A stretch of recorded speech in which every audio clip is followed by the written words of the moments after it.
kas yra auklė pusantro vaiko ir kodėl tokią auklę yra sudėtingiau rasti. Na, jeigu šeima augina kelis vaikus ir auklė yra samdoma mažajam, būna, kad vyresnis lanko darželį arba mokyklėlę ir kartais serga. Arba tiesiog mokyklėlė turi atostogų arba dar kažkokių tokių dalykų.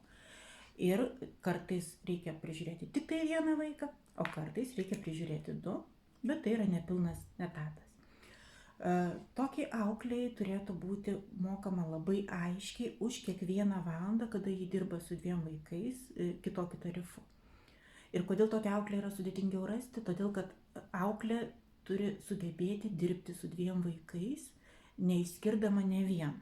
Tai yra, kad nebūtų taip, kad tik mažylis yra jos mylimukas, o antrasis vaikas jau yra kažkoks tai, nereikalingas, trukdantis ir panašiai. Dėl to tas apmokėjimas toksai reikalingas, kad būtų aišku, už ką auklė gauna. Ir dėl to tas sugebėjimas dirbti su 2 vaikais, ir pakankamas energijos kiekis, kad auklė galėtų dirbti su 2 vaikais. Tai maždaug tiek.